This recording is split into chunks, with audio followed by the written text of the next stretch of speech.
All right, so let's get into the first question. So this is from Rikki. I'm considering merging with a design and development agency. We are a digital marketing agency and we think it's a good move because the services are very complementary. What do you think the pros and the cons are? The pros of it are, obviously they're complementary services, and rather than getting 20 cents on the dollar or pound or euro or peso or wherever you're at, right? Rather than getting 20 cents, now you might be able to get 75 cents because now you offer more and they're complementary, right? So let's say you're an inbound agency and then this one company can design websites and develop applications, and a lot of your clients need that. Could be a really cool, advantage for you, going in, and you can get closer to, helping that particular client out rather than focusing on one thing. It also depends on where you're at, I think, in what you're strong at and what you're weak at. So this could be, I see a lot of agencies start out and some are really, really good at sales. And then the others are really bad at operations, or vice versa. So when you merge, if that solves that, right, you're really good at sales, but you were stinking in delivery and operations, and they were good at that, and they were sucky at sales, it'd be a really good pro. Now, the disadvantage of merging is now you have partners or a partner.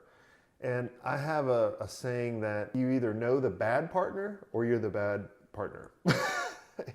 It's just, you're going to get to a point.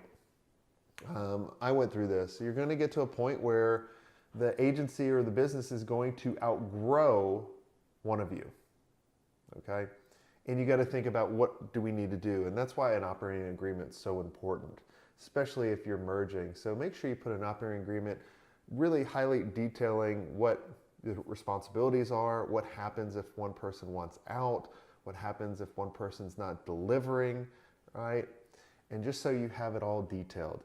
Don't think about, oh, it's all sunshine and rainbows now, and it's always going to be that way. It's not. You're going to go through adversity.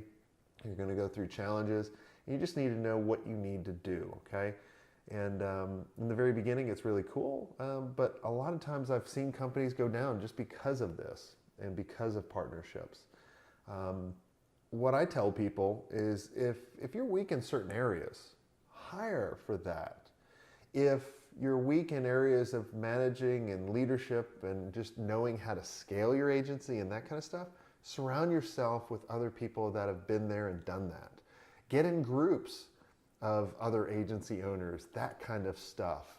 I'm not saying get in my groups specifically, but look for other groups. I mean, I'd love to have you in our group, the Agency Elite. So go to jasonswenk.com/agency elite. Shameless plug, Jason. Bad of you, right?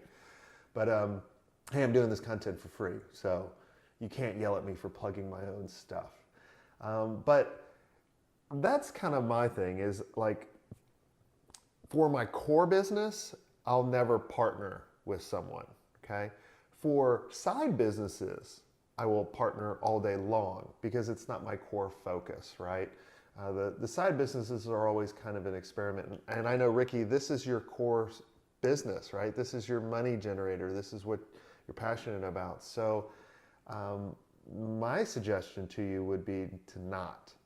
The only other way I'll tell you is, if you've kind of started this company or this agency out of like just building a job for yourself, and you're at a point where you're going to close it down and go work for someone, then merging with someone would be really beneficial, right? So a lot of you may be in that situation, but hopefully that answered your question, all right? So got it? All right. I want you to join the conversation. Make sure you comment and subscribe. Thanks for giving me your most valuable asset, your time.